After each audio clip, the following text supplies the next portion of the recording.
So we are talking about digital innovation and DTC. So great panel here. We'll ask a few questions. I'll ask a few questions, I should say. Then we'll throw it over to the audience to ask a couple of questions, and then we'll ask a few more. So get thinking on those questions. We'll ask them in about 15 minutes. So I want to start with one of the most important topics in our business, which is measurement. And so, Cam and Gwen, maybe I'll start with you. When I think about GIFs and TV, I don't think of measurement straight away. So I want to get your thoughts on, firstly, the journeys of your companies and business, and secondly, how do you approach measurement in these spaces? So GIPHY is, we are the GIF company. We reach users in messaging context. We're integrated in thousands of apps, reaching 1 billion people a day. To answer your question very specifically, we target users through conversation and intent, right? We're a search product and we align them to conversations. We measure using a combination of our first-party data and we're about to launch our partnership with Moat. But in a more general sense, we're integrated into thousands of apps, right? We see over 1 billion searches. We see over 1 billion searches on our platform every day, right? We have buckets of first-party data. We also know that the GIFs are not inherently part of a marketer's strategy all the time, right? And so we lean into that. We treat our advertisers as partners, right? They're not our customers, they're our partners. We use our data and our knowledge of content and our knowledge of where it goes to bring them to life effectively on our platform, to report on where they were seen the most, where they were engaged with the most, the content trends that we saw out of their campaigns, and we provide that layer of creative strategy and account management on top of the campaign. So, our measurement is a combination of first party and third party, but we apply it in a really, really deep way. What's the most popular GIF? Well, my most favorite GIF is Homer Simpson backing into the hedge. I assume it's cats, is it? What's that? The most popular is cats, maybe? It spikes up and down. We see so many trends pop up every day, right? During the Super Bowl, Travis Kelce and Taylor Swift, most popular GIFs on the platform. And that just kind of repeats over and over and over as different stuff comes up. So let's talk TV, Gwen.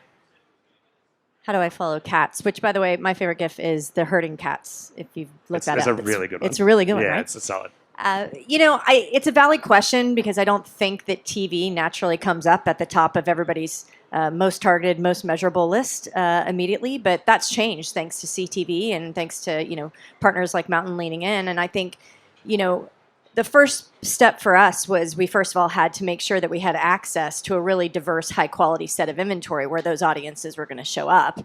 And then to be able to, Cameron used the word integration, to be able to make sure we could integrate with lots of data sources to where we would be able to find them, identify them, and be able to connect with different audiences in a targeted way and to be able to optimize continuously. And then, we just launched a new service called Mountain Matched, which kind of takes it one step further in that it really looks at high intent audiences by using AI to look at your app or your website, understand your products and services, and then be able to score that across consumers in over 120 million households to understand really who's going to deliver and who's going to be valuable for you and to take some of that guesswork out, which has allowed a lot of advertisers to scale with confidence and to do it in ways that have really strong results that are comparable to, if not better than, a lot of what they see through paid search and social, which are not platforms that you would normally associate in the same sentence with TV. And then on the measurement side, integrations also becomes critical. If you think about CTV,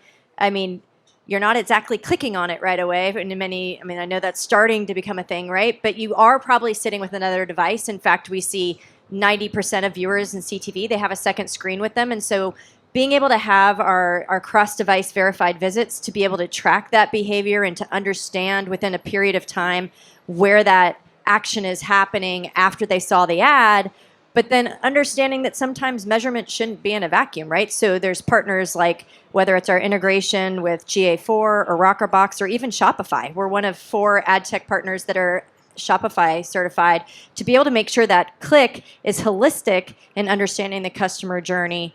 And because it's just so highly fragmented, and there's no one quick way to do things. So I think really understanding how we lean into both of those sides of the equation, and really has been the heart and soul of what we've been focused on over the last couple of years.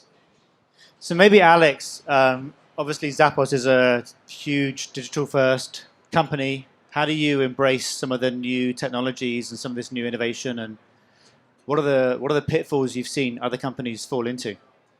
Sure thing, Simon. Let me address your first question first. The origins of Zappos, which turns 25 this year. Well, one of the first companies to start selling shoes online. Why I'm bringing this up is because it's related to measurement. So on the one hand, you have Peter Drucker saying, you cannot manage what you cannot measure, or what you're not measuring. On the other hand, the ethos of Zappos and why it's so successful is because Tony Hsieh 25 years ago and the team had an epiphany, and that epiphany was based on an email that they got back from a customer, which they messed up an order back in the day, right, of a customer. The shoes didn't arrive in time. She was very disappointed, and then they had a choice. They could either ignore this one customer back then, or they could address her concern, and they decided to say, we're going to win by being the best customer service company on the internet or ever. So they wrote back to her and they apologized, they overnighted the shoes, and they get an email back from her with the subject line, wow, 25 years ago. And then that's the core value of Zappos. Number one is wow through service. Why am I bringing this up is because, yes, we do a lot of measurement. That's what businesses are run on, numbers. But back then, there were no numbers to point this out. So instead, it was foresight, it was leap of faith, you name it. It was vision. So to me, always the question is, how do you balance running a business, which is mitigating risk and so on, which is numbers, with a visionary approach, an innovative approach, which may or may not be based on numbers, maybe based on, I don't know, intuition. I don't know. To me, that's a question. So how do you do that? Let's talk intuition and risk. How do you balance risk versus proven strategies or methods? And then how do you convince your leadership to let you take those risks? Yeah, I can speak to that in terms of, for example, our Voice of the Customer program. It's already 10 years old, but when I started Zappos, I joined the most customer-centric company when it comes to customer service over the phone. But back then, nobody was reading customer comments. They were not tracking NPS, for example. So it took convincing, it took 10 years of really persistent work and listening to the concerns of executives who said, for example, don't just give me a number, tell me what I can do to fix it. So then we had to measure sentiment that's hidden in the customer comments, in unstructured data. So we had to go through this evolution of figuring out root causes, figuring out sentiment, which is applying AI. So for 10 years we've been applying AI, which was called natural language processing algorithms back in the day. Now it's ChatGPT is taking it to a next level, but it's still AI. So it took years of consistent listening and reacting to feedback to earn the trust of executives. And now, 10 years later, the CEO and executives are reading customer comments on a weekly basis. I was trying to avoid a mention of AI, but you did it. AI. So Gwen, maybe getting a bit more pointed. Yeah, 10 years is a long time, and obviously you've been building support from leadership over that time to take more and more risk. But how do you balance short-term risk or convince leadership to let you take what they perceive to be short-term risks?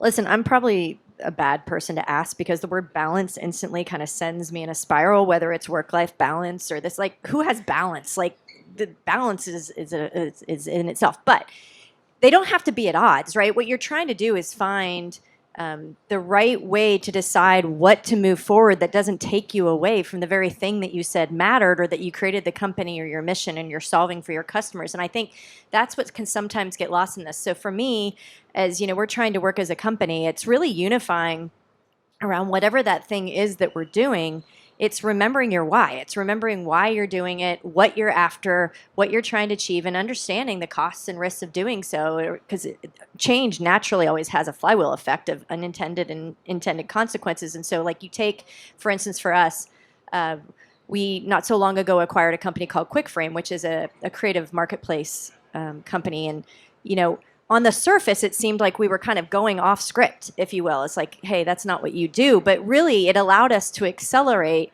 the very thing that we wanted to do, which is to help brands be as effective as possible in leveraging CTV to drive real performance results. And part of the blocker was creative. And so really anchoring all departments under what gap we were trying to close or how we were trying to get closer to that thing that we all agreed upon that we wanted and that still mattered was how ultimately we were able to balance that and move forward and make that decision. Yeah, and for GIPHY, I mean, GIPHY is very much a product-led organization, right? From the way we approach problems, the way we build, and to the people in our leadership positions. You know, we ideate, test, measure, iterate. You know, like we do that over and over and over. You know, a few years ago, the team noticed what I was calling internally the audio renaissance. You know, people were walking around with AirPods all day. They were on Zoom calls all day. They were watching TikTok and watching Reels, and said that people were consuming more audio-based content. And so we had the idea to come up with a video product to sit next to our GIF product called GIPHY Clips, or GIFs with sound, which I love. So we saw that and we started to ideate, how could we bring our library into that effect? And so we leaned on, you know, the experimentation side of it was to lean on this new medium and this new format. But the measured risk side of it was for us to build that library, that new format with the core principles of what makes GIPHY. It's conversational content, right? So we started creating content that was GIFs with sound for self-expression, for group chats, for messages. And then we were able to integrate it in a handful of apps, and we saw trends show up. You know, people were using it for video editing, and so we were able to scale that part of the library. We're all really proud of GIPHY Clips. It's kind of integrated into dozens of apps, generates tens of millions of views every month. Like, it's a really great product, but the steps we took to get there were what really stuck with me. And Simon, just to echo what Cameron was saying, a more practical example from Zappos in terms of mitigating risks shorter term, because I understand saying, you know, give it 10 years and it's going to pay off may not sound very realistic. But I think taking that approach of the product-led, software-led development, which is agile, so not necessarily throw anything against the wall and see if it sticks because your customers are going to notice that. I think that's one misconception. Yeah, throw everything against the wall, and even if it's crap, it's okay because it's going to, you know, stick or not stick. That to me is a little irresponsible, but testing with a small number of customers and seeing the effect before you release to everyone is the right approach. So, for example, when Tony was still leading the company, shortly after I joined, we had something called clearance, and I didn't know what that was. I was still in new hire training. It was this clearance. What is that? So basically, one day Tony notices, because Zappos is based on customer service, our prices were not low, right, to sustain this great level of customer service. So one day he looks at the website, he sees sales, discounts, said, what are we doing? And he says, remove all sales and discounts from the website, all of them. But they tested that with customers, and then for 2 years, Zappos had no sales or discounts. Can you imagine? This was before the pandemic. And of course, I mean, some sales were lost, but profitability shot through the roof. But that's one example in his typical kind of visionary mode. But it's one example where it was responsibly tested. Of course, now we're back to having sales and discounts because you can't sustain that. But that's one way to really approach this, is to really test.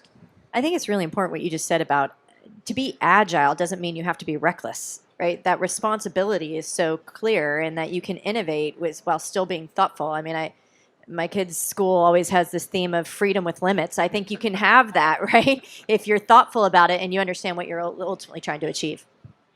That sounds risky. Freedom of limits. Especially a 3-year-old. Yeah. What could go wrong?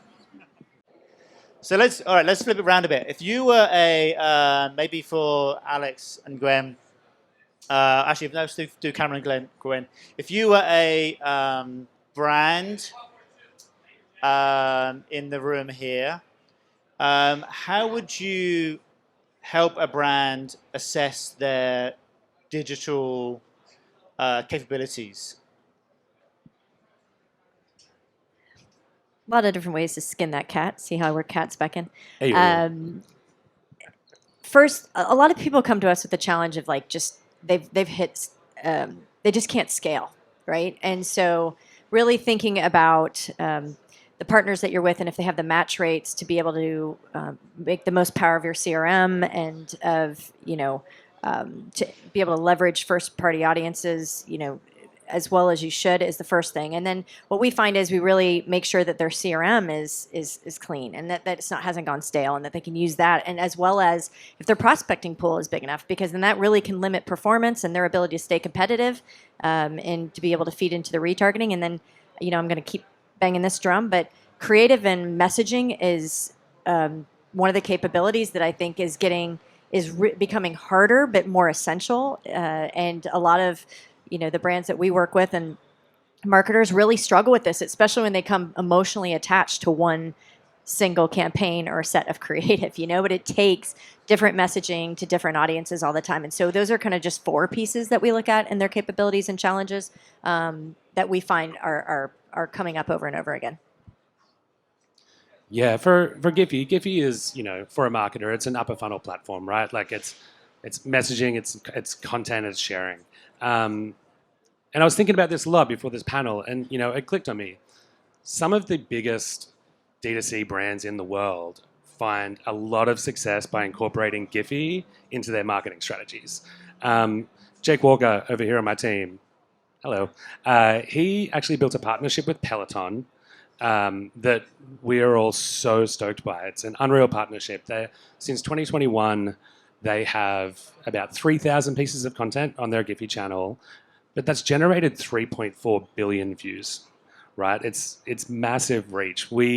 And our execution and partnership with them has run the gamut. Like we have sections on their channel that is promoting their products, so their Peloton apparel, or some of their brand objectives, like bring your own energy.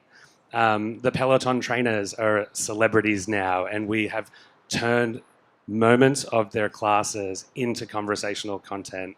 Hannah, I forget her last name. Hannah is the biggest GIF on their channel. It's got around 200 million views of one of the trainers saying push, push, push.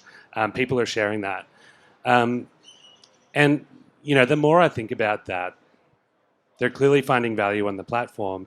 And is there really a better way to build brand affinity and brand favorability than having your content shared in a best friends workout club group chat? Like, no way. I would not have guessed Hannah, by the way. Yeah. Robin, Ali Love, maybe? It's a really good gift. Right. All right. So maybe flipping it around, Alex, if you were a agency or a vendor in the room, how should you approach a brand like Zappos? Sure, Simon. We do work with a lot of partners, and I can speak on the customer research side of things. I mentioned text analytics in terms of figuring out the root causes of customer sentiment.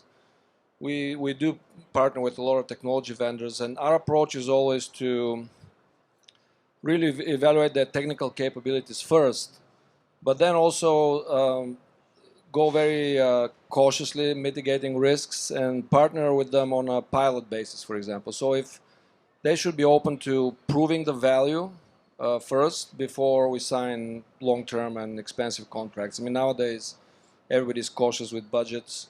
So if a vendor, if a partner is willing to, try something on a smaller scale, prove the concept, then as soon as executives tell me, give me more of this, then we'll up the fees and so on. So that's and being also open to a real partnership where even with text analytics, the software is as good as the software is, but then you need to train it, you need to be constantly engaged with it. And we're looking for companies that really the human touch is also there, not just saying we have this great technology and that's it. So talking about the human touch, I'm always intrigued by people's journeys and how they got to where they are and some of the risks and mistakes along the way. So maybe Alex, we'll start with you. Can you share your journey and let's do risks. Some of the risks you took along the way that got you to where you are. Sure. How far back do I start? It was the year 1873. No, it's so my background is in experimental social psychology, and very quickly I'm originally from Bulgaria. I came to the States to study psychology, not knowing. I mean, I was intrigued by it, but not knowing what it actually is. And I was lucky to be accepted at a good program and studied under some of the best social psychology names and professors. But when I had to continue to study, not because I wanted to study so much, but I had to keep my foreign student visa status current. So I studied for 10 years, and then afterwards, the most natural progression was going to be a professor. But at that point, I was so sick and tired of being so poor that I said I'm going to try my hand at the industry. And to me, the biggest pivot was this pivoting from academic research to practical research in a corporate setting. In my first few years, I struggled because I had this mindset of academic research, and there is this kind of objective truth, and you're fighting for the truth. So basically, I built a brand of somebody who's tries to prove that they're always the smartest person in the room, and being contrarian and so on. And I had to, I paid the price for this, so I had to pivot from one company to another and from one industry to another. But I think that taught me to be more practical and to adapt to the business needs. Great. You can choose risk or learning, or both. I'll start, I guess, with learning. I mean, now looking back, every risk that I took gave me a learning, so they're kind of connected, right? So for me, it took a lot of doing this the wrong way to learn that the first thing I needed to be very aware of is if I was running from something or to something, which is so cliche. But the times that I ran from something, I was making decisions over emotional reasons, and it just didn't work out for me the same. It might have worked out, but it didn't work out the same. And I always ask people when they come to me thinking that they want to move or something, that question, because I think you got to really get honest with yourself about that.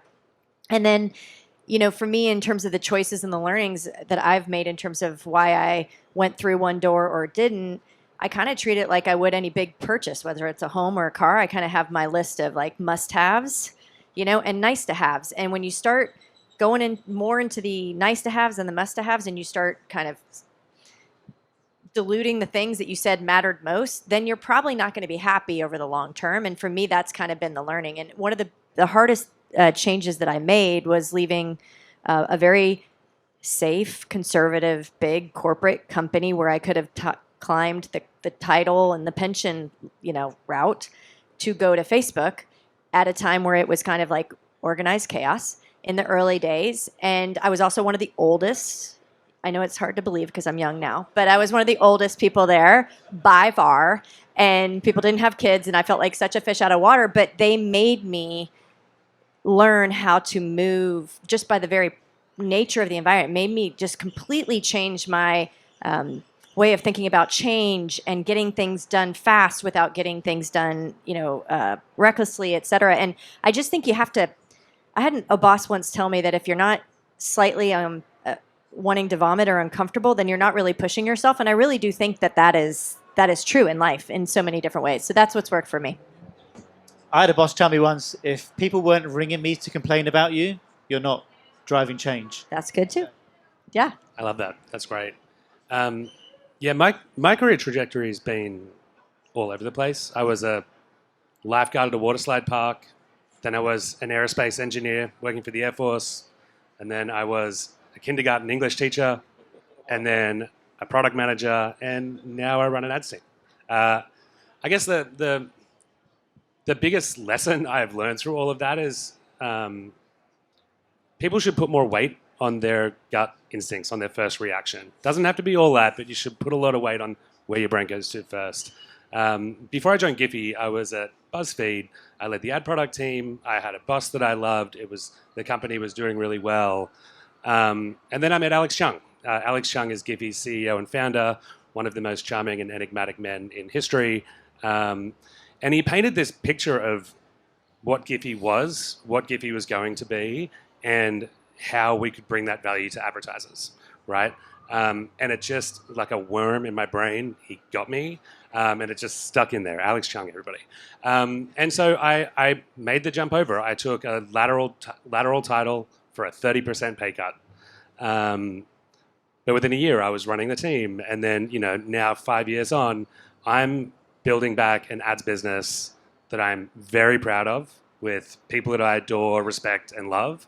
And because, my gut instinct was to listen to Alex Chung. Wow.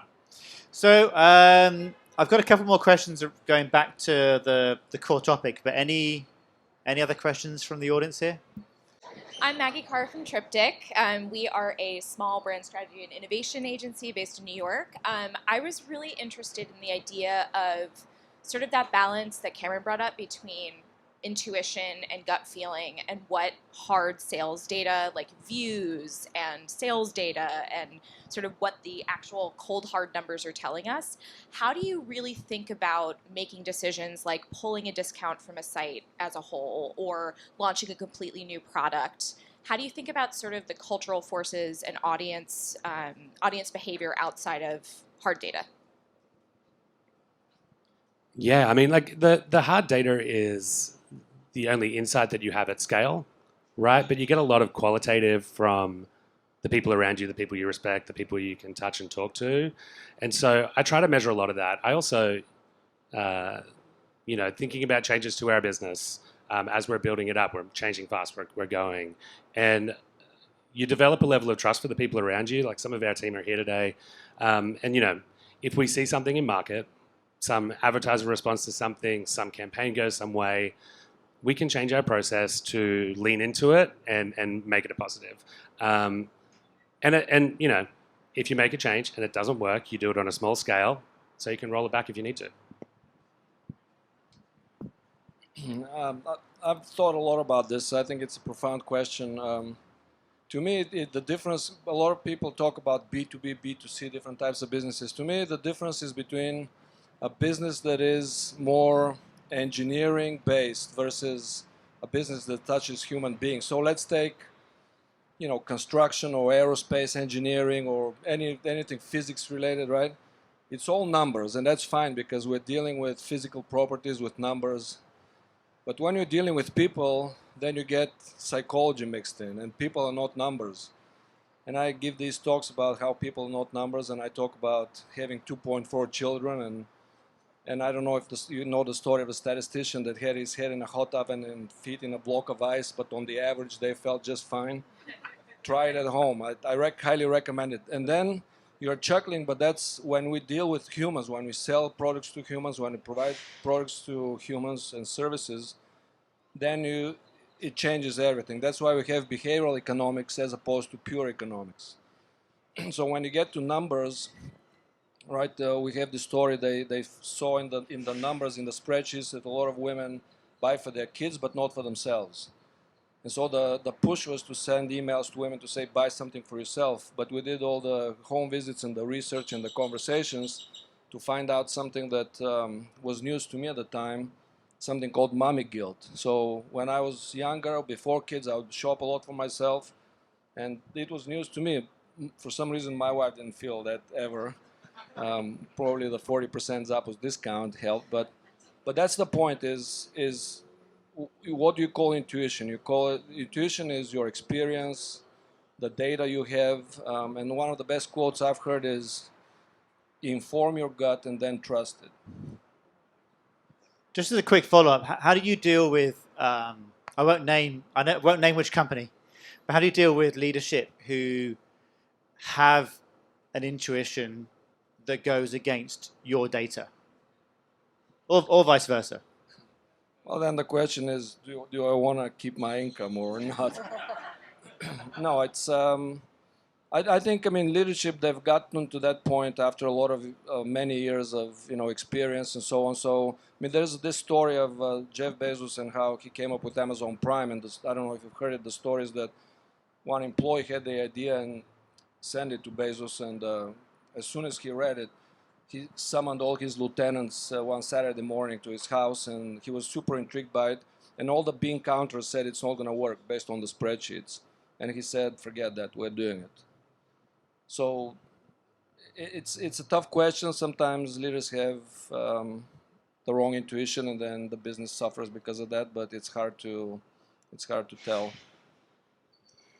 In the times where I've maybe experienced, I think what you're hitting on, it's like sometimes it's just like it is what it is. You just got to deliver to whatever that leader's vision is. But I think really making sure that you're not making any assumptions as to what that intuition is coming from and what they're trying to achieve or what they're fearful of or whatever it is. It's no different than an objection that I would face with a customer. It's like really getting to that need behind the need, and that intuition is coming from something. And if you don't really take the time to unpack that, I think sometimes it's really it can lead to even worse perhaps outcomes of whatever that thing is that may work or not, and limit your ability to pivot if it doesn't work out. But that's just me. Fascinating, yeah. I think there was a second question. Thanks. Cameron, this is for you. What are the copyright implications to all of the GIFs that are constantly flowing around? You're saying millions and millions of views on these things. Like, is Matt Groening getting a penny for every time he, Homer backs into the hedge? Like, how does that all work? It's a really good question. So monetization is a relatively new thing to GIPHY. For the decade that we've been around, we have been working directly with content partners to aggregate their content and with our integration partners to distribute it. It's kind of mutually beneficial on both sides.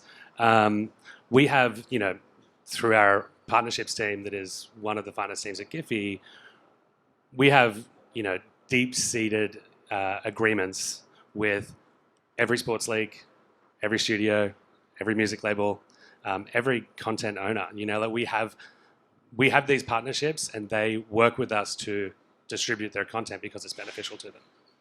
So yeah, there's not a money passing back and forward is a relatively new thing. We do it through advertising. We advertise on the platform, and that's how we generate revenue. But yeah, for a decade, those content partners have been coming to us directly. Do you have your own GIF? About 6,000 of them. Search for Cam Smith on GIPHY. I'm there. So I've got one more question, but anything else from the room before I ask that one? No? Okay, so back to DTC trends. What's hot and what's not? Either now or 1 year, 3 years, 5 years. You can choose the horizon. I can start. And it can't be GIFs. Fine, I'm out. Okay, so in general trends, the first thing I'll say is there's going to be a new generation of Stranger Things kids. That show's going to go on forever. But for direct-to-consumers and platforms and the way to reach users, my guess is within the next 2 to 4 years, we are going to see a big rise in communities and a cooling off, plateauing, or a downturn in influencers and algorithms. We're plugged into all of the apps. Every time you press a GIF button in any messaging app, that likely comes from us. And so we have a lot of insight into where users are spending their time and what they're talking about. And there's external studies and our internal data that show that time spent in messaging apps is going to surpass that of time spent on social in this year. And there's reports on that we can look into, but what that screams to me is users want to connect with other people they know, right? There's apps like the app Laps. Have you all seen that? It's a new photo sharing app that is like first generation Instagram, where folks can just see the stuff that their friends are sharing. We're seeing rise of people using Facebook groups and people getting into group chats. Like all of these apps are focusing on people who know each other, sharing with each other. And on the flip side of that, right, like the influencer market is still doing a lot for brands, but there are more and more influencers every day, and they are getting very good at gaming algorithms to find that big reach. But there has to be a point when big reach comes with a reduced level of trust, right? And so, for brands in this space, like finding ways in, and for platforms in this space, finding ways into those communities where people are already talking to the people they trust is where the benefit's going to be. Perfect. I'll piggyback on your concept of trust and the idea of trust. We've been tracking trust in the context of retail. I've been doing research in the retail sphere for 10 years now, and it's really it's a matter of concern. Consumer trust in retail and in business in general is really in the gutter. It's really poor. So what AI is going to do is it's going to put more pressure on that, because now we don't know if we're dealing with a human or with software and so on. So to me, that will be a big thing to watch in the next few years. It's effects of what businesses do on trust and how that is managed. I don't know if I can follow Cameron's answer because it was really good and deep, but I will do my best. For me, as I think about it, just a little more simplistically, like I think what's hot or what's important, I guess is the word, is really thinking about how audiences, it's not about trying to go after like one specific audience or the audience that everybody wants, whether it's, the coveted 18 to 34. It's like really just making sure that you understand where to deliver your message and your brand to the right audience, because every audience is viable and valuable if you put in the right inputs to let that happen, right? And some of that release requires kind of a little bit of trust in the challenging in the ways that you guys are talking about, because I know a lot of people really want to control, but I think audiences that matter may not be the ones that you think. And so being able to leverage AI and some of these systems to really find those people and to understand that when you talk to them, then on the not side, whether it's, I don't think it's not hot, but it's more important, you can't hit them over the head with the same message over and over again, especially in CTV. I'm sure we've all watched streaming where you see the same ad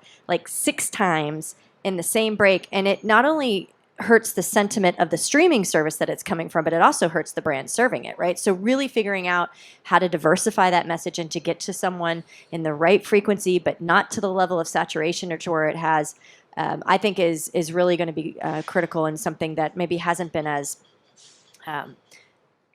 rigorous as it should have been to this point.